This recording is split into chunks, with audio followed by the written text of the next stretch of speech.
Hello guys, आप सभी का स्वागत है हमारे इस प्रोग्रामिंग चैनल में। तो आज हम यहाँ पर सी प्रोग्रामिंग के बारे में कुछ बात करेंगे। तो सी प्रोग्रामिंग से हम स्टार्ट करेंगे अपनी ये पहली वीडियो। तो शुरू करते हैं। तो सबसे पहले हम सी प्रोग्रामिंग के बारे में जान लेते हैं कि सी प्रोग्रामिंग होती क्या है। तो सबसे पहले क्वेश्चन आता है कि what is C programming language.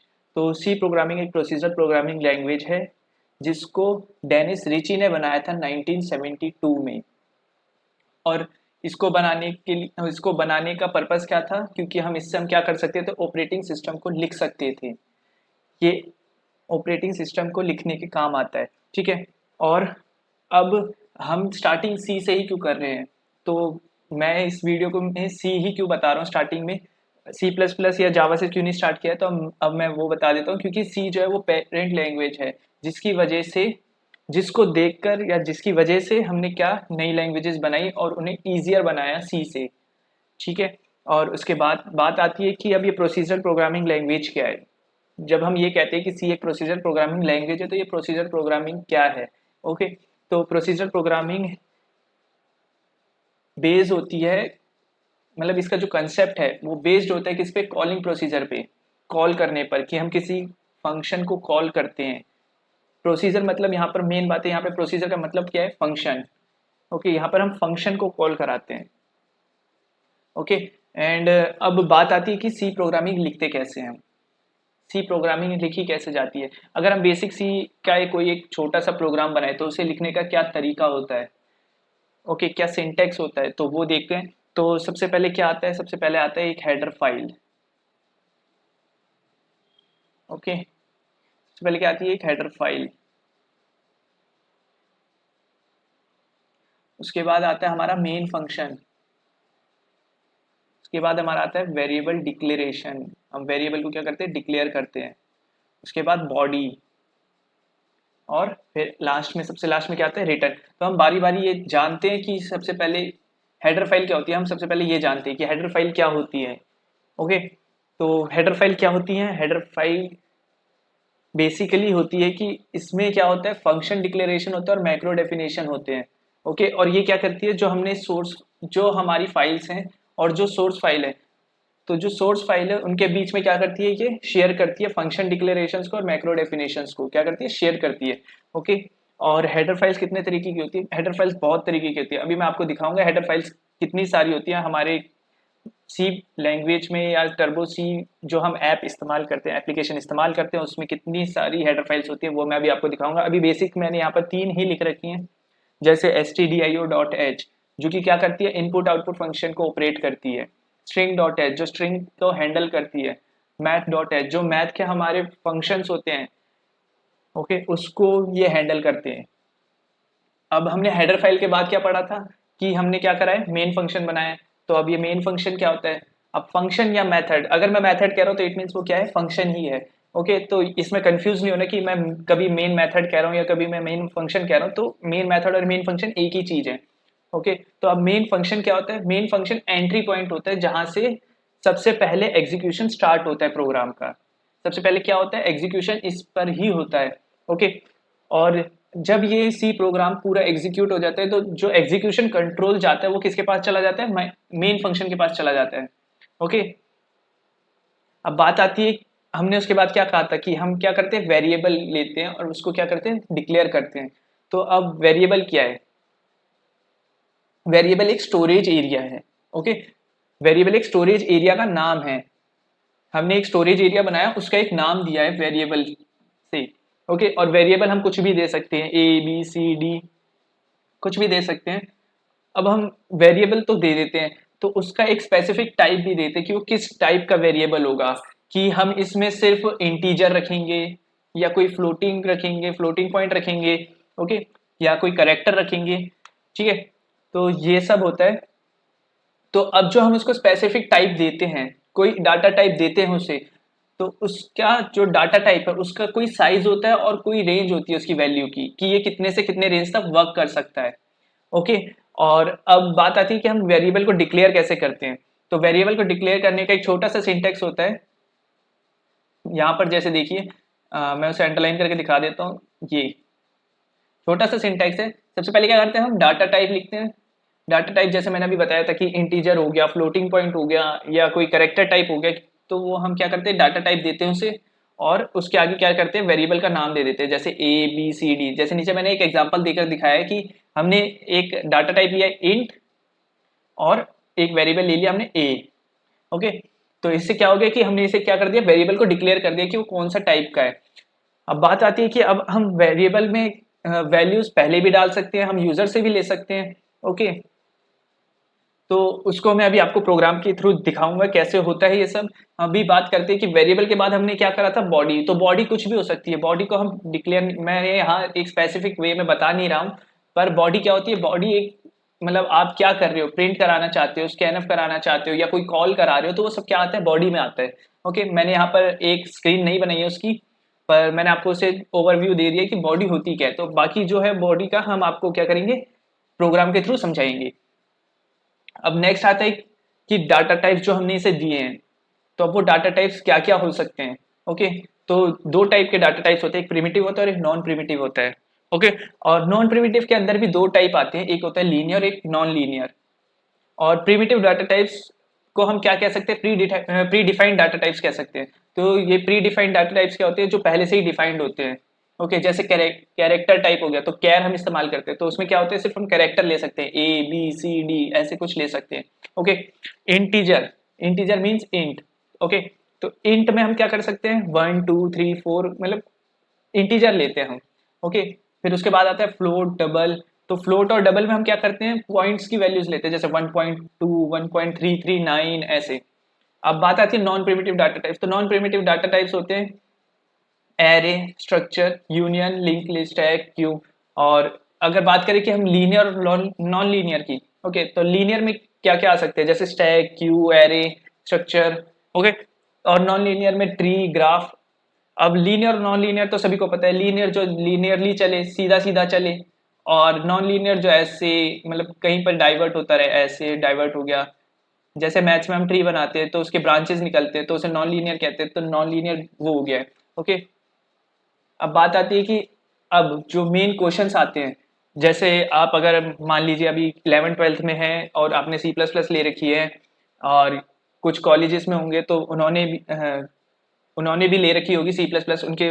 जैसे मैं आईटी का हूँ, बीटेक आईटी का हूँ, तो मेरे पास तो C plus plus, C programming, इन सब के बारे में मेरे को जानकारी होती है। ठीक है, तो अब मैं बात करता हूँ कि उसके ऊपर क्वेश्चंस क्या क्या आते हैं। तो क्वेश्चन, सबसे मेन क्वेश्चन आता है कि आपको साइज याद होनी चाहिए। कई बार अगर हम वाइवा देने जाते हैं तो सबसे पहले वो हमसे क्या पूछते हैं, अगर बेसिक कोई क्वेश्चन पूछता है तो सबसे पहले पूछता है कि इंटीजर का साइज क्या होता है, साइज बताओ। ठीक है, रेंज क्या होती है ये बताइए। ओके, तो सब हमें क्या होना चाहिए, ये याद होनी चाहिए कि रेंज साइज ये क्या है। ठीक है, कितनी होती है इनकी रेंज। अब जैसे इंटीजर है, इंटीजर एक, जैसे हम इंट लिखते हैं, पर इंट और भी कई तरीके से लिखा जाता है। जैसे यहाँ पर मैंने दिखाया, देखिए यहाँ पर होता है साइंड इंट और अनसाइंड इंट। ठीक है, ये एक इंट का टाइप हो गया। और फिर उसके बाद आता है शॉर्ट इंट और unsigned short int. Okay, long int and unsigned long int. तो ये तीन पार्ट होते हैं इंट के अंदर ही। ठीक है, ओके, और इन सब के साइज देखिए। तो जैसे हम बात करें सिर्फ इंट की, साइंड और अनसाइंड इंट की, ठीक है, तो वो उसका साइज कितना है, 2 बाइट्स है। ओके, कई जगह पर 32 बिट्स लिखा होता है, तो वो बिट्स में है, यहाँ पर बाइट्स में है। ओके, तो यहाँ पर 2 बाइट्स है। अब शॉर्ट इंट सबसे छोटा ये होता है, सबसे छोटा साइज इसी का होता है इंटीजर में, और ये है 1 बाइट का। ओके, और इसकी रेंज भी याद होनी चाहिए। तो आप अगर चाहते हैं तो वीडियो को पॉज करके यहाँ से रेंज और ये जो चार्ट बनाया है मैंने उसको नोट डाउन कर सकते हैं।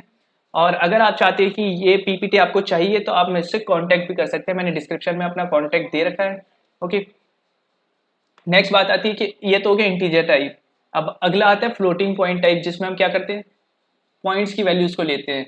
तो हम अधिकतर क्या इस्तेमाल करते हैं, फ्लोट इस्तेमाल करते हैं और डबल इस्तेमाल करते हैं। लेकिन लॉन्ग डबल बहुत रेयरली हम इस्तेमाल करते हैं, क्योंकि ये क्या करता है, बहुत ही एक्यूरेट वैल्यू, जब हमें बिल्कुल एक्यूरेट वैल्यू चाहिए होती है तब हम क्या करते हैं, लॉन्ग डबल का इस्तेमाल करते हैं। ओके, और एक्यूरेट मतलब क्या हो गया, जैसे कि पॉइंट में बहुत लंबी वैल्यू चली जाती है तो एक्यूरेसी थोड़ी चाहिए होती है हमें, तो क्या क्या करते हैं, हम लॉन्ग डबल का इस्तेमाल कर लेते हैं। ठीक है, अब फ्लोट का साइज कितना है, फ्लोट 4 बाइट्स का है, डबल 8 बाइट्स का है, सबसे बड़ा साइज किसका होता है, लॉन्ग डबल का होता है 10 बाइट्स का। ओके, ये उसकी रेंज हो गई है। अब नेक्स्ट बारी आती है कि कैरेक्टर भी सबसे छोटा साइज होता है उसका, कैरेक्टर का वो होता है 1 बाइट्स का, और ये भी साइंड अनसाइंड में आते हैं। और अब ये बात आती है कि ये साइंड अनसाइंड मैंने क्यों लिखे हैं, तो साइंड अनसाइंड इसलिए लिखा है क्योंकि देखिए अगर हम बात करते हैं साइंड की, तो साइंड में क्या होता है कि नेगेटिव टू पॉजिटिव वैल्यूज को लेता है, वो कंसिडर करता है। लेकिन अनसाइंड कैरेक्टर या unsigned int, unsigned short int, ये सब क्या करते हैं कि वो पॉजिटिव वैल्यूज लेते हैं सिर्फ। अनसाइंड मीन्स वो सिर्फ पॉजिटिव वैल्यूज को लेगा, और साइन मतलब वो नेगेटिव से पॉजिटिव तक की वैल्यूज को लेगा जितनी उसकी रेंज होगी। ओके, अब बात आती है लास्ट की रिटर्न स्टेटमेंट क्या थी, जो हमने लास्ट में लिखा था रिटर्न, हम रिटर्न करते तो वो क्या है। ठीक है, तो रिटर्न सबसे आखिरी पार्ट होता है इसी प्रोग्राम का।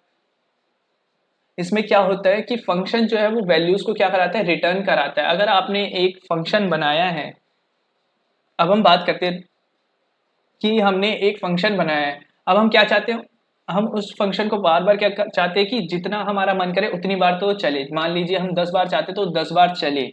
ठीक है, तो उसके लिए हम क्या इस्तेमाल करते हैं, रिटर्न इस्तेमाल करते हैं। अब रिटर्न स्टेटमेंट को इस्तेमाल करने का भी एक तरीका होता है कि हम सबसे पहले क्या करते हैं, रिटर्न स्टेटमेंट इस्तेमाल करने से पहले हम उसका रिटर्न टाइप देते हैं, जो कि कहाँ देते हैं, हम मेन फंक्शन पे, कि वो वॉइड मेन है, इंट मेन है। ठीक है, और मेन फंक्शन में हम क्या करते हैं, रिटर्न 0 का इस्तेमाल करते हैं। और अगर आपको रिटर्न नहीं कराना है, अगर हाँ मान लीजिए आप रिटर्न नहीं लिखना चाहते हैं, तो क्या करेंगे, आप क्या लिखेंगे, वॉइड लिखेंगे। वॉइड मीन्स क्या होता है कि वो कोई वैल्यू रिटर्न नहीं कराएगा। Void means empty. Okay, empty मान के चलिए कि एम्प्टी है, इसके बाद कुछ है ही नहीं। ओके, तो अब बात आती है कि अब हम इसे सी में कैसे लिखेंगे। ओके, तो यहाँ पर हम हटाते हैं इसे। ओके, अब हम जाते हैं अपने सी प्रोग्राम पर। तो अगर आपको नहीं पता है कि सी किस में इस्तेमाल करी जाती है, तो यहाँ पर टर्बो सी प्लस प्लस का एक सॉफ्टवेयर आता है, उसको आप अपने पीसी में इंस्टॉल कर सकते हैं। पीसी या लैपटॉप आप जो भी इस्तेमाल करते हैं उसमें इंस्टॉल कर सकते हैं। ओके, अगर आपको नहीं मिल रहा है तो मैं आपको अपनी डिस्क्रिप्शन में उसकी लिंक दे दूंगा, आप वहाँ से इंस्टॉल कर सकते हैं। अब बात आती है कि हम कैसे लिखते हैं। ओके, तो हम स्टार्ट करते हैं। तो हम सबसे पहले हमने अपनी एक टर्बो सी प्लस प्लस की हमने एप्लीकेशन को खोल लिया है। तो अब यहाँ पर ये सी प्लस प्लस का है। ओके, ये याद रखिए कि ये आपका टर्बो सी प्लस प्लस है, तो आपको सबसे पहले इसका एडिटर क्या करना पड़ेगा, सी करना पड़ेगा, जिससे कि आपकी फाइल की एक्सटेंशन क्या हो जाएगी, डॉट सी हो जाएगी, जो कि सी प्रोग्रामिंग की एक्सटेंशन होती है। ओके, अगर हम सी लैंग्वेज लिखते हैं तो उसका प्रोग्राम का जो एक्सटेंशन होता है वो क्या होता है, डॉट सी होता है। अगर कोई सवाल पूछे कि सी की क्या एक्सटेंशन होती है, तो क्या होती है, डॉट सी होती है। ओके, तो हम उसे कैसे चेंज कर सकते हैं, ऑप्शंस पे जाएंगे, ऑप्शंस में यहाँ पर इन्वायरमेंट है, इन्वायरमेंट में एडिटर है। तो देखिए यहाँ पर डिफॉल्ट एक्सटेंशन क्या हो रखी है, सीपीपी हो रखी है, it mean C plus plus हो रखी है। तो हम इसे क्या कर लेंगे, इसे सी कर लेंगे। ओके, सी करने के बाद हम इसे ओके करेंगे। तो अब हम जो नई फाइल बनाएंगे, नई फाइल ओपन करते हैं, तो देखिए यहाँ पर आ रहा है, यहाँ पर डॉट सी लिखा आ रहा है। ठीक है, तो डॉट सी क्या हो गया कि ये सी वाली फाइल बन गई है। अब हम क्या करेंगे, इसमें प्रोग्राम चलाएंगे। तो हमने जैसा कि बेसिक कहा था कि सबसे पहले क्या स्टार्ट होता है, हेडर फाइल से स्टार्ट होता है, हैश इंक्लूड। हमने क्या करा, इंक्लूड कराया हेडर फाइल को stdio.h। ओके, अब हम बात करते हैं, हम लिखते हैं void main। जैसे मैंने कहा था void main लिख सकते हैं, int main लिख सकते हैं। ओके, एंड अब हम इसके बाद क्या करेंगे, वेरिएबल डिक्लेयर करेंगे अगर हमारे को कोई वेरिएबल चाहिए तो। अगर नहीं चाहिए तो हम डायरेक्ट क्या करेंगे, बॉडी को करेंगे। तो बॉडी, अगर हम वेरिएबल की बात करें तो हम ले सकते हैं, जैसे मान लीजिए हम यहाँ इंट ले लेते हैं, सॉरी इंट ले लेते हैं, इंट a इक्वल्स टू 10 कर देते हैं। ओके, अब हम क्या करेंगे, अब हमें क्या कराना है कि ये डिस्प्ले हो, प्रिंट कराना है। तो अब प्रिंट कैसे कराएं, तो प्रिंट का एक फंक्शन होता है इसमें, प्रिंट एफ नाम से, प्रिंट एफ नाम से हमने एक फंक्शन बना रखा है, मतलब इसमें प्री डिफाइंड फंक्शन होता है ये प्रिंट एफ। ठीक है, तो हमने इसे ये लिखा और हमने क्या करा, %d इस्तेमाल करा। अब सब सोच रहे होंगे हमने यहाँ %d क्यों लिखा है, तो अभी बताते हैं। तो देखिए अब हम यहाँ कॉमा देकर ए करेंगे। तो ए जो था हमारा, ए जो वेरिएबल था वो कौन से टाइप का था, कौन से डाटा टाइप का था, इंट का। और इंट में अब हम क्या चाहते हैं कि इसकी वैल्यू शो हो, ठीक है। तो वैल्यू शो करने के लिए हमें क्या करना पड़ेगा कि थोड़े से अच्छा दिखाने के लिए थोड़ा सा, तो मैं आप सबको क्लियर हो तो इसके लिए मैं इसे थोड़ा सा अच्छे से लिख देते हैं। तो अब हमने यहाँ %d क्यों लिखा, अब हम चाहते हैं कि a इक्वल्स टू के आगे क्या है कि ये 10 जो हमने लिखा है वो आना चाहिए, तो जो 10 है ओके, तो %d क्या करेगा कि जो हमारी वैल्यू इसमें स्टोर है वो यहाँ पर शो हो जाएगी ओके। एंड देन हम क्या करेंगे, क्लोज कर देंगे। अब आपने सोचा कि यहाँ तो मैंने रिटर्न लिखा ही नहीं है। अब रिटर्न मैंने यहाँ क्यों नहीं लिखा है, क्योंकि हमने यहाँ इस्तेमाल क्या करा है, वॉइड। वॉइड मीन्स वो खुद ही मान लेगा कि रिटर्न यहाँ कुछ कराना ही नहीं है। वॉइड मीन्स एम्प्टी, इस प्रोग्राम चलने के बाद ये क्या है, एम्प्टी है, वापस नहीं चलना चाहिए ओके। अब बात आती है कि अगर हम इसे रन कराएं तो कंपाइल कराएंगे, तो कंपाइल कराने का होता है Alt F9, तो हम डायरेक्ट रन कराते हैं तो ठीक है। तो डायरेक्ट अगर हम रन कराए तो कंट्रोल F9 का इस्तेमाल करेंगे, तो कंट्रोल F9 हमने करा तो देखिए कंपाइल हुआ, लेकिन क्या हुआ, आउटपुट शो नहीं हुआ। एक बार फिर से देखिए, स्क्रीन थोड़ी ब्लिंक होगी, देखिए देखिए स्क्रीन ब्लिंक हो रही है ओके। तो अब ये क्या हुआ कि ये जो है उस वक्त नहीं रुक रहा है जब आउटपुट हमें दिखना चाहिए ओके। तो हम उसके लिए क्या करेंगे, उसके लिए हम यहाँ पर इस्तेमाल करेंगे गेट सी एच का फंक्शन, गेट सी एच का फंक्शन हम यहाँ इस्तेमाल करेंगे। तो अब अगर मैं बात करूँ कि अब मैं चाहता हूँ कि मुझे स्क्रीन शो हो, तो अब हम कंट्रोल F9 से करेंगे तो देखिए आ गया। अब आप ये सोच रहे कि मैंने a इक्वल्स टू 10 एक बार लिखा था, लेकिन ये इतने सारे बार आ रहा है, अब ये क्या हुआ, ठीक है। तो अब मैं ये बताता हूँ कि ये क्या हुआ ओके। तो इसको मैं यहाँ से ना बता के मैं आपको ये दिखाता हूँ। विंडोज़ में जाकर आउटपुट दिख रहा है आपको, तो आउटपुट पे क्लिक करेंगे तो देखिए, क्योंकि वहाँ पे कर्सर नहीं आता तो मैं इसलिए यहाँ पर से आउटपुट दिखा रहा हूँ आपको। तो ये आउटपुट आया था हमारा, तो यहाँ पर ये आउटपुट कैसे आया था, a equals to 10, a equals to 10 कितनी बार आया, 1 2 3 4 5 6 7 8 9 10 11 12 12 बार आया। इट मीन्स मैंने क्या करा कि 12 बार को प्रोग्राम को, जब मैंने आपको कंट्रोल F9 करके दिखाया था तो 12 बार ये प्रोग्राम चला था, ठीक है, लेकिन आउटपुट नहीं आ रहा था। तो अब हम तो चाहते हैं कि एक ही बार आउटपुट है, ये 12 बार आ रहा है क्योंकि हमने क्या करा था, बार बार रन करा था, मैंने 12 बार रन करा था, ठीक है। तो अब हम चाहते हैं कि ये जो हमारे पुराने आउटपुट्स हैं वो ना आए, जो हमारा एक्चुअल आउटपुट है सिर्फ वो ही दिखाई देना चाहिए। तो हम उसके लिए क्या करेंगे, तो हम उसके लिए क्या करेंगे, यहाँ पर लगा देंगे हम clear screen, CLR okay. Clear screen से क्या होगा कि पुराने जो हमारे आउटपुट्स हैं वो शो नहीं होंगे, जो हमारा करंट जो आउटपुट आएगा, जो हम रिसेंटली हम जिस पे वर्क कर रहे हैं उसका जो आउटपुट आएगा सिर्फ वही शो होगा। अब देखिए शो हो रहा है ओके। अब बात आती है कि हम अगर रिटर्न 0 का इस्तेमाल करें तो वो कैसे कर सकते हैं। तो अब हम यहाँ पर क्या करेंगे, यहाँ पर void की जगह क्या कर देंगे, int ओके, और यहाँ लिख देंगे हम रिटर्न 0, ठीक है।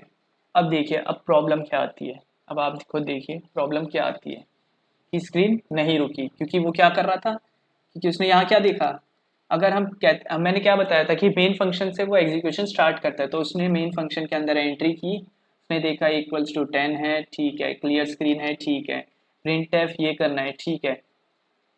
अब वो डायरेक्ट आ गया रिटर्न 0 पर, रिटर्न 0 कुछ नहीं करना इसके बाद, ठीक है। वो गेट सीएस तक पहुंचा ही नहीं, उसने रिटर्न 0 देख के ही क्या करा कि प्रोग्राम हटा दिया, वहां से हट गया, वो डायरेक्ट बाहर आ गया, तो गेट सीएस तक तो वो पहुंचा ही नहीं। तो अब गेट सीएस तक तो पहुंचा ही नहीं, तो अब स्क्रीन कहाँ से रुकेगी। तो हम क्या करते हैं कि यहाँ से रिटर्न 0 को हटाकर हम क्या करते हैं, रिटर्न 0 क्या करते हैं, गेट सी एच के नीचे लिखेंगे। तो अब अगर हम देखें तो अब क्या हो रहा है, आउटपुट शो हो रहा है ओके। अब हम क्या करते हैं कि जो ये इंट मेन का जो मेन फंक्शन है, जो ये मेन फंक्शन है, हम इसको रिटर्न 0 ही कराते हैं, हम इसको रिटर्न बार बार नहीं कराते हैं, क्योंकि हमारा मेन फंक्शन है, ये हमें सिर्फ एक बार चलाना होता है। अगर आपको कोई फंक्शन बार बार चलाने तो उसके लिए क्या करना पड़ेगा, आपको एक नया फंक्शन बनाना पड़ेगा। बेसिक से अगर मैं आपको एक बताऊं तो मान लीजिए मैंने यहाँ पर कोई फंक्शन बना दिया, सुपर नाम का एक फंक्शन बना दिया, सुपर, वैसे ऐसे नहीं बनता, मैं बाद में बताऊंगा आपको कैसे बनता है। अभी बेसिक अगर आप मान के चले तो आप ये करिए कि आपने ये मान लिया है, मान के चलिए अभी कि यहाँ पर मैंने फंक्शन बनाया, यहाँ पर कॉल हो रहा है, सुपर से कॉल हो रहा है, कॉल हो रहा है, ठीक है। अब आप ये ट्राई करने मत लग जाना कि फिर बाद में एरर दिखाएगा, ऐसे फंक्शन नहीं बनते हैं। मैं बताऊंगा आपको कैसे फंक्शन बनते हैं, ठीक है। अब हम क्या करेंगे, यहाँ पर मान लीजिए मैंने यहाँ क्या करा, सुपर करा है, सुपर, ठीक है। और क्या हुआ कि फंक्शन बनाया है, तो फंक्शन के अंदर कुछ बॉडी होगी, ओके। तो अभी मैं कुछ बॉडी नहीं दे रहा, ठीक है। तो यहाँ पर क्या करेंगे, हम रिटर्न को कुछ कराएंगे। तो रिटर्न क्या कराएंगे, मान लीजिए हमने रिटर्न करा दिया 3 बार, ये रिटर्न हो, 3 बार रिटर्न हो, यही फंक्शन, ये जो फंक्शन है ये 3 बार रिटर्न हो, तो अब वो चलेगा। चला, चलने के बाद उसने सुपर देखा, तो उसका मतलब उसे क्या पता चल गया कि सुपर एक फंक्शन है अभी, तो वो मेन फंक्शन के अंदर आया। मेन फंक्शन में उसने पहले पूरा चलाया, ये गेट से सुपर के नीचे आएगा, वो मैंने अभी सिर्फ ऐसे ही समझाने के लिए लिखा है। तो सुपर क्या होगा, यहाँ पर कॉल होगा, कॉल होने के बाद वो कहाँ चला जाएगा, इसके अंदर। उसने देखा रिटर्न 3 ये लिखा है, तो मतलब उसे क्या करना है कि 3 बार सुपर को चलाना है, 3 बार चलेगा सुपर। उसके बाद फिर वो वापस मेन प्रोग्राम में जाकर उसे क्या कर देगा, प्रिंट करा देंगे। अगर हम इसके अंदर प्रिंट लिख दें कि सुपर के नीचे प्रिंट कराना है हमें, तो हम सुपर को प्रिंट करा देंगे। तो वो क्या करेगा, 3 बार रिटर्न करेगा। लेकिन हम मेन फंक्शन में क्या करते हैं, एक ही बार रिटर्न कराते हैं, ओके।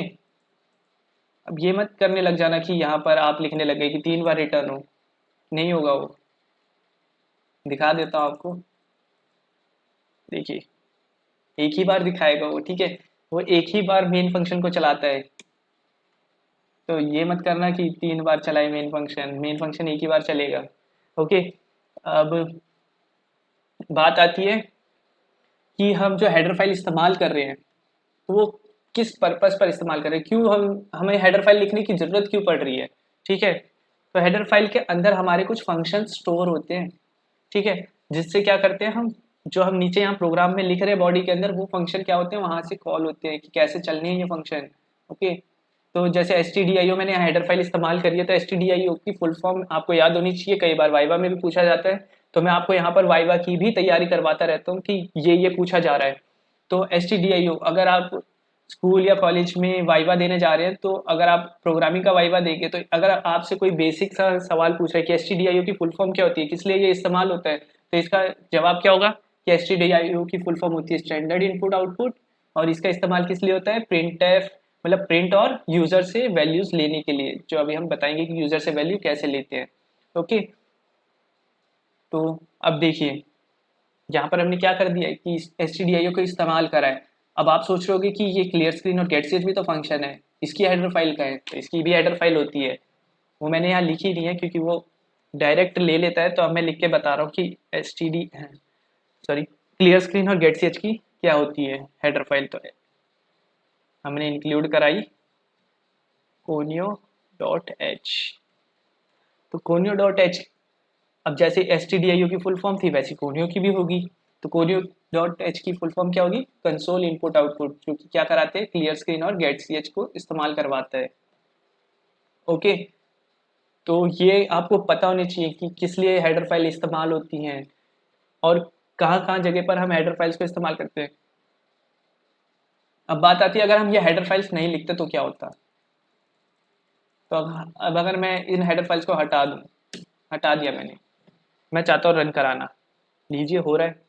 अब ये क्यों हो रहा है, ठीक है, क्यों हो रहा है, ये भी सवाल आता है कि क्यों हो रहा है, यहाँ तो कोई हेडर फाइल ही नहीं है, तो ये अपने आप कैसे ले रहा है, तो ये अपने आप लेता है, ओके, ये अपने आप ले लेता है।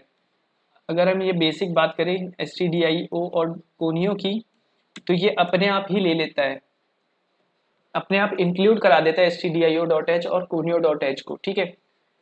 लेकिन अगर हम बात करें कि यहाँ पर मैं इंक्लूड हैश इंक्लूड, मैंने जैसे वहां पर कहा था कि एक math.h की फाइल हेडर फाइल होती है math.h, ठीक है, जो कि किस लिए इस्तेमाल होती है, मैथमेटिक ऑपरेशंस के लिए, मतलब कोई मैथमेटिक फंक्शन है उसको इस्तेमाल करना है तो उसके लिए इस्तेमाल होती है। जैसे आपको रूट रूट होता है ना, रूट मैथ्स में, तो वो इस्तेमाल करना है, स्क्वायर रूट इस्तेमाल करना है, तो वो सब के लिए math.h इस्तेमाल होता है। अब अगर हम math.h फाइल नहीं लिखते तब एरर आती है, क्योंकि math.h जो फाइल है, हेडर फाइल है, वो इंक्लूड नहीं होती है अपने आप, उसे हमें कराना पड़ता है, ओके। अब हम आगे सीखते हैं। अभी तो हमने क्या सीखा है कि सिर्फ प्रिंट कैसे कराते हैं, अब हम चाहते हैं यूजर हमें दे, ओके, हम यूजर से लेना चाहते हैं, यूजर से लेते हैं। यूजर से लेने के लिए एक फंक्शन होता है scanf। ओके, स्कैनएफ के अंदर हम क्या करेंगे, %d जैसे मैंने बताया कि इंट के लिए इस्तेमाल होता है, इंटीजर वैल्यू के लिए इस्तेमाल होता है ये, कॉमा %a। ओके, इसको लिखने का ये तरीका होता है। अभी आपको आगे जो वीडियोस आएंगी जिनमें मैं बताऊंगा कि ये एम्परसेंट क्या होता है, ठीक है, तो आपको आगे की वीडियोस में पता चलेगा।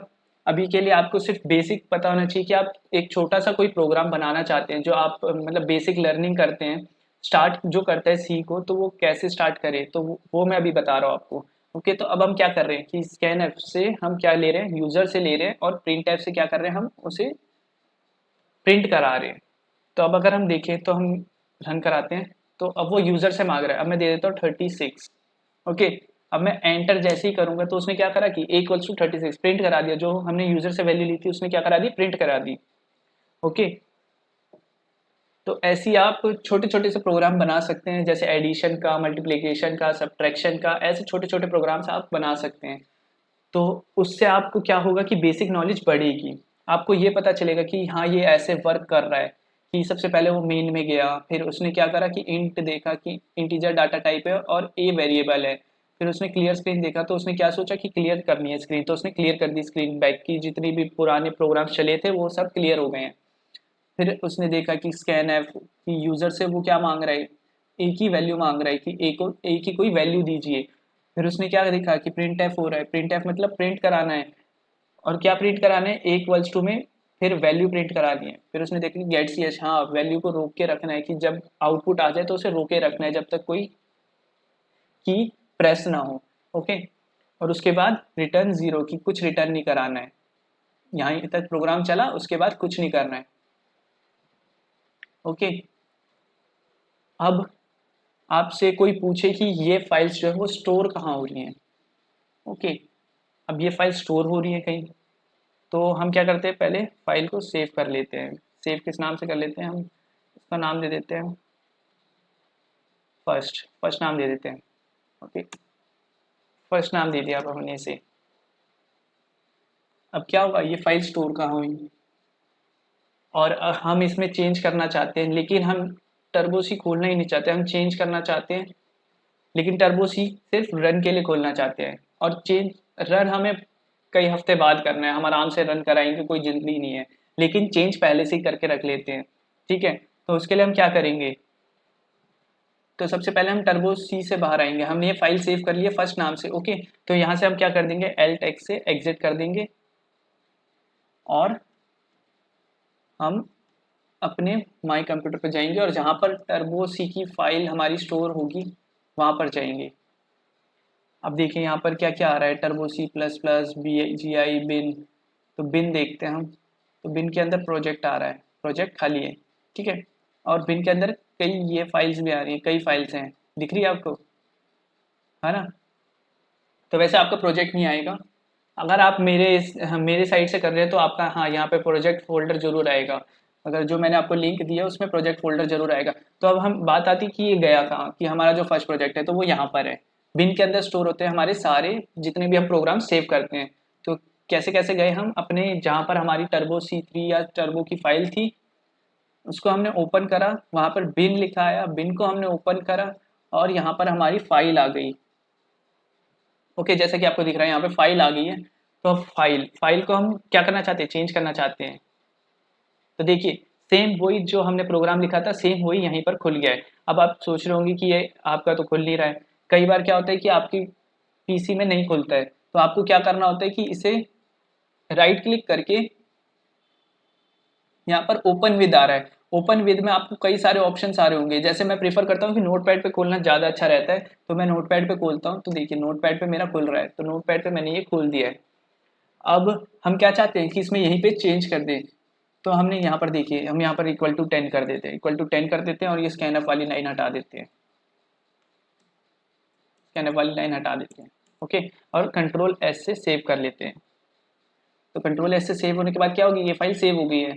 अब अगर आप सब वापस देखें, तो अब जो मैंने फाइल चेंज करी थी वो वाली फाइल आ रही है। ठीक है, अब हम क्या चाहते हैं कि अब आप इसे हफ्तों के बाद खोल रहे हैं, ठीक है, आपने चेंज कर रखा है और आप इसे हफ्तों के बाद खोल रहे हैं, तो रन कराने के लिए तो आपको क्या करना पड़ेगा, टर्बो सी खोलना पड़ेगा, टर्बो सी को खोलना पड़ेगा। ओके, तो यहाँ पर टर्बो सी खुल रहा है, तो यहाँ मेरा टर्बो सी खुला, तो देखिए हमारी फाइल आ गई। और वो फाइल कैसी आई, आप खुद ही देखिए कि int a इक्वल्स टू 10, जो मैंने वहां चेंज करा था वो यहाँ पर भी चेंज हो गया है। ठीक है, अब हम इसे रन कराते हैं, लीजिए रन हो रहा है। तो हमने क्या करा, हमने बाहर एक्सटर्नली हमने फाइल चेंज करी, हमने क्या करा कि हमने टर्बो सी को ना खोलकर हमने बाहर से ही फाइल को चेंज करा, फाइल के अंदर का जो डाटा था उसे चेंज करके हमने उसे सेव कर लिया, और उसके बाद जब हमने उसे खोला तो जो सेव्ड फाइल थी, जो हमने नया डाटा उसको दिया था, वो ही शो हो रहा था। ठीक है, अब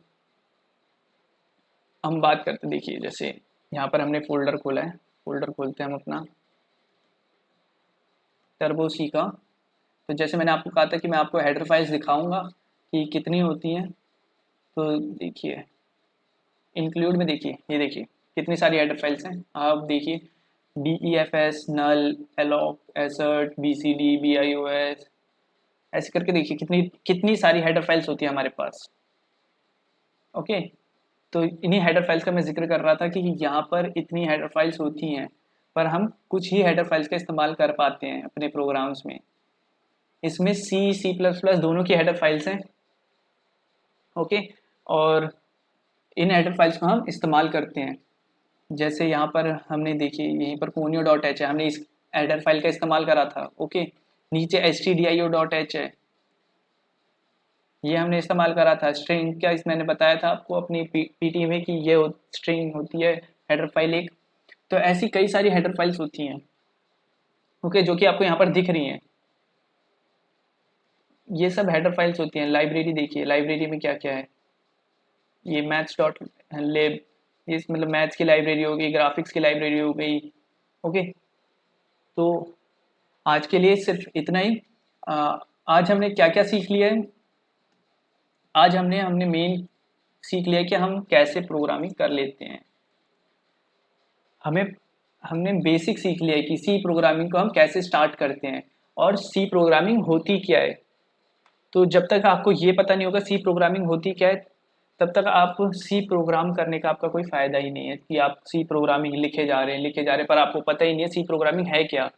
तो ये इसका भी कोई फ़ायदा नहीं है। इसलिए मैं सबसे पहले आपको उसकी कुछ थ्योरी बताता हूँ और उसके बाद उसको प्रोग्राम को लिखना कैसे है वो बताता हूँ। जैसे कि हमने यहाँ पर देखा था, मैंने जैसे जैसे आपको स्टेप वाइज बताया था कि सबसे पहले हेडर फाइल आएगी, फिर मेन फंक्शन आता है, फिर बॉडी आती है, या फिर वेरिएबल डिक्लेयर करते हैं उसके बाद फिर बॉडी आती है। तो ऐसे स्टेप बाय स्टेप हम फॉलो करते हैं ये प्रोसीजर। ओके, तो अब हम नेक्स्ट वीडियो में आपको बताएंगे कि इफ़ एल्स कैसे इस्तेमाल होता है, फंक्शंस क्या होते हैं। ओके, तो इसके लिए आपको सबसे पहले क्या आना चाहिए, बेसिक आनी चाहिए सी की, कि हम इस प्रोग्राम को कैसे लिखते हैं। तो जब तक बेसिक नहीं आएगा तब तक आप इफ एल्स सीख के क्या करोगे। ओके, तो सबसे पहले आपको क्या करना है, घर पे ये सारी प्रैक्टिस करनी है कि कैसे हम प्रिंट एफ इस्तेमाल करते हैं, स्कैन एफ इस्तेमाल करते हैं, मतलब यूजर से कैसे लेते हैं, प्रिंट कराना हो कैसे करते हैं। अब जैसे मान लीजिए मेरे को यहाँ एडिशन का बनाना है, ओके, तो मैं एक छोटा सा प्रोग्राम एक और दिखा देता हूँ आपको एडिशन का कैसे बनेगा, और फिर बाकी आप अपने घर पे ट्राई कर सकते हैं। और अगर आपको कोई प्रॉब्लम हो तो हमारे कमेंट सेक्शन में आप अपनी प्रॉब्लम बता सकते हैं, और हम आपको नेक्स्ट वीडियो में आपकी प्रॉब्लम्स को सॉल्व करके आपको अच्छे से समझा देंगे कि कैसे ये प्रॉब्लम्स होंगी सॉल्व। ओके, तो अभी हम यहाँ क्या करेंगे कि a प्लस बी का हम क्या करते हैं, एडिशन कर लेते हैं। तो हमने एक b वेरिएबल और ले लिया, b इक्वल्स टू 20 ले लेते हैं। ओके, और हम क्या करते हैं यहाँ a प्लस बी कर देते हैं। तो यहाँ क्या होगा, a प्लस बी का वैल्यू कहाँ चली जाएगी, परसेंट डी के अंदर। तो देखिए देखते हैं 30 आनी चाहिए, 30 आ रही है, बिल्कुल ठीक है। अब आप क्या चाहते हैं, इससे थोड़ा और अच्छे से दिखाना चाहते हैं कि हमारा यहाँ पर सम आए। ओके, इसके ऊपर हम print F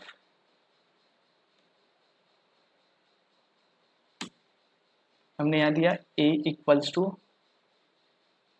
percent D space दे के स्लैश टी का इस्तेमाल करके फिर से स्पेस दिया है,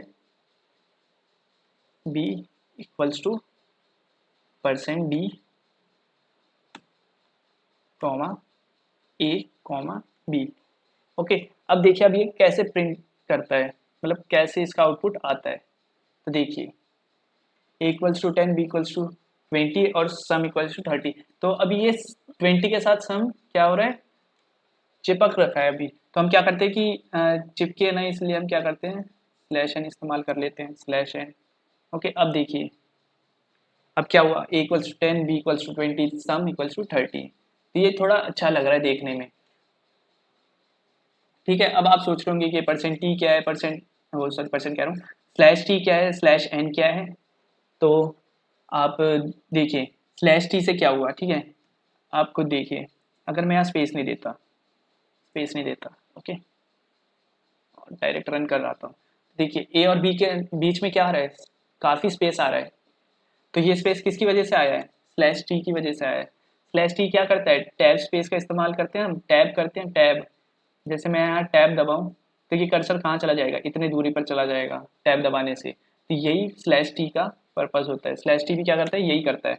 अब बात आती है स्लैश एन क्या है। तो स्लैश एन इस्तेमाल होता है नेक्स्ट लाइन के लिए। अगर मैं ये स्लैश एन हटा दूँ यहाँ से और रन कराऊँ तो देखिए ऊपर वाली लाइन में ही ये साथ में आ रहा है। और अगर मैं यहाँ पर स्लैश एन लगा दूँ तो ये क्या हो रहा है, नेक्स्ट लाइन में आ रहा है। ठीक है, तो ऐसे हम स्लैश टी और स्लैश एन का इस्तेमाल करते हैं। तो आज की वीडियो को हम यहीं पे समाप्त करते हैं। और अगर आपको आई होप अगर ये वीडियो अच्छी लगी हो तो आपको जल्द से जल्द लाइक करना है और इस वीडियो को क्या करना है, शेयर करना है, ताकि आपके बाकी दोस्त भी देख सके कि कैसे सी प्रोग्रामिंग सीखी जाती है, कैसे सी प्रोग्रामिंग करी जाती है। और बाकी अगर कोई आपको डाउट हुआ तो आप हमारे कमेंट में बता सकते हैं, हम आपका डाउट नेक्स्ट वीडियो में क्लियर कर देंगे। ओके, और नेक्स्ट वीडियो में हमने क्या सीखना है, इफ एल्स और फंक्शन, कि इफ एल्स कैसे इस्तेमाल होता है, इफ एल्स होता क्या है, फंक्शंस क्या होते हैं। ठीक है, ये हम आपको क्या बताएंगे, नेक्स्ट वीडियो में बताएंगे कि कैसे हम इफ एल्स का इस्तेमाल करते हैं। और अगर आपको ये पीपीटी चाहिए तो आप मुझसे कांटेक्ट कर सकते हैं, मैंने अपनी ईमेल आईडी डिस्क्रिप्शन में दे रखी है, आप मेरे से वहाँ पर से कांटेक्ट करके ये पीपीटी ले सकते हैं। या फिर अगर आप चाहते हैं कि आप इसे नोट कर ले किसी नोटबुक में, ओके, तो आप इसे नोट भी कर सकते हैं। अपनी वीडियो को पॉज कर करके आप इसे नोट कर सकते हैं। ठीक है, और अब आप सोच रहे होंगे कि मैं ऐसे पीपीटी में क्यों बताता हूँ। ठीक है, तो सबसे आसान तरीका होता है कि सब कहते हैं कि बोर्ड पे समझाओ, फिर बोर्ड पे ऐसे क्या होता है कि विजिबिलिटी कम हो जाती है। तो विजिबिलिटी के लिए हम क्या, मैंने क्या इस्तेमाल करा, पीपीटी इस्तेमाल करी, क्योंकि देखिए विजिबिलिटी बहुत ही क्लियर आती है और इससे आपको क्या रहेगा कि आप सीख पाएंगे, आप यहाँ से पढ़ पढ़ के कुछ सीख पाएंगे। ओके, तो अब चलते हैं यहाँ से। और अगर आपको कोई भी सहायता चाहिए हो, मेरे से कोई भी हेल्प चाहिए, तो आप मेरे को या तो मेल कर सकते हैं या फिर आप क्या कर सकते हैं, मेरे कमेंट में पूछ सकते हैं कि आपको ये नहीं आ रहा है समझ में, तो आप प्लीज़ बता दीजिए, तो मैं आपको क्या करूँगा, बता दूंगा। ओके, तो अभी के लिए यहीं पे वीडियो को एंड करते हैं। Thank you to all my viewers.